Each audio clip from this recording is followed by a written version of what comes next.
شیخ اصیل ابی محمد عبد اللطیف بن شیخ ابن نجیب عبد القاہر بن عبداللہ سہروردی، یہ فقیہ بھی ہیں، صوفی بھی ہیں بہت بڑے، وہ بیان کرتے ہیں کہ میرے باپ نے مجھے بتایا کہ شیخ حماد دباس رحمۃ اللہ علیہ کو ہر رات ایک آواز آتی تھی، صدا آتی تھی، جیسے شہد کی مکھی بن بناتی ہے تو اس کی آواز، اس طرح کی آواز وہ ہمیں لگتی تھی۔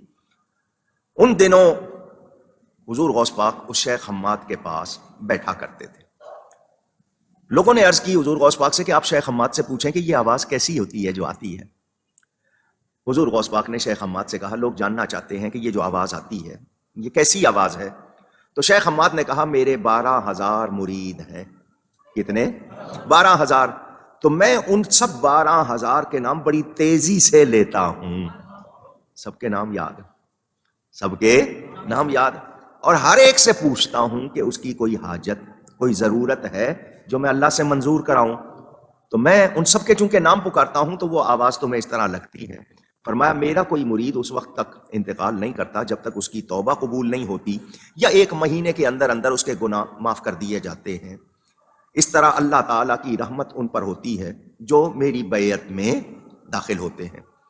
یہ بات غوث پاک نے سن کر کہا شیخ حماد کو اگر اللہ نے مجھے یہ رتبہ دیا تو میں اللہ سے یہ وعدہ لوں گا کہ قیامت تک میرا کوئی مرید، کب تک؟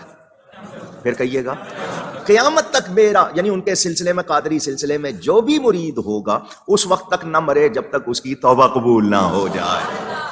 کہ انبیاء کا دین کیا ہے اور بابوں کا دین کیا ہے۔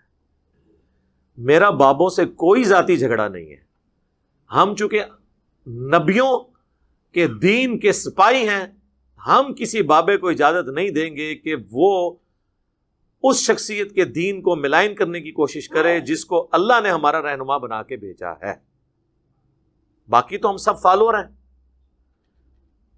بابا بھی فالوور ہے، صحابی بھی فالوور ہے، اہل بیت بھی فالوور ہیں، امام جو ہے وہ محمد رسول اللہ ہے صلی اللہ علیہ وآلہ وسلم۔ ہم کسی شخص کو یہ اجازت نہیں دیں گے کہ وہ رسول اللہ کے دین کو ٹیمپر کرنے کی کوشش کرے، کیونکہ کوئی شخص ہم پہ اگر دھونس ڈالتا ہے تو کس کی دھونس ڈالتا ہے؟ کوئی بڑا بزرگ دھونس کس چیز کی ڈالتا ہے کہ میں تمہارا دینی پیشوا ہوں، تم میری بات مانو۔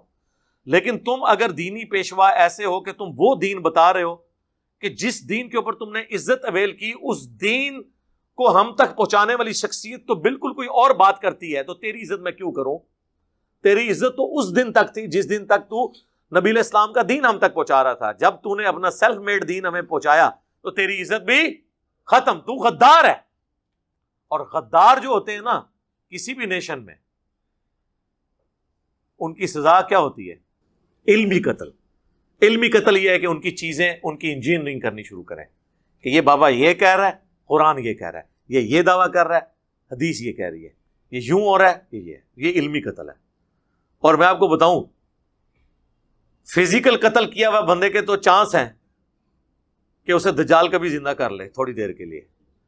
علمی طور پہ جو قتل ہو جائے نا، ٹھیک ہے نا، وہ قرآن میں بھی آیا سورہ انفال میں کہ جو ہلاک ہوا دلیل سے ہلاک ہوا، اور جو زندہ ہوا دلیل سے زندہ ہوا۔ سر جو دلیل سے زندہ ہوتا ہے اسے مر کے بھی موت نہیں آتی، اور جو علم سے ہلاک ہوتا ہے وہ زندہ چلتے پھرتے ہوئے بھی ایک زندہ لاش ہوتا ہے، کیونکہ اس کے بعد علمی دلائل نہیں ہوتے۔ یہ زندہ لاشیں ہیں نا، آج ان کا مذاق اڑا رہے ہیں۔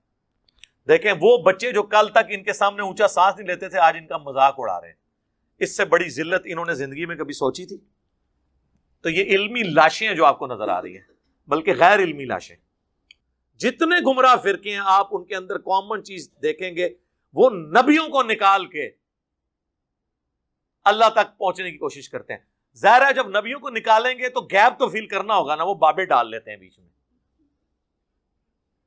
اور میری ذمہ داری یہ ہے کہ میں بابے پکڑ کے نکالوں۔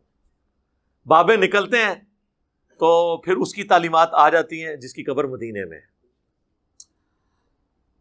انسان کی ہدایت پہ ہونے کی نشانی کیا ہے؟ انسان کی ہدایت پہ ہونے کی نشانی یہ ہے کہ وہ ہمیشہ ہدایت کے لیے دعا کرتا رہے، اپنے آپ کو پرفیکٹ نہ سمجھے، اور دوسرا ہر چیز کو وہ کتاب و سنت اور اجماع، صحابہ اور اہل بیت کے اعمال کے ساتھ میچ کرے بجائے بابوں کے ساتھ میچ کرنے کے، اور اس کے مطابق چلے، وہ ہدایت پہ انشاءاللہ۔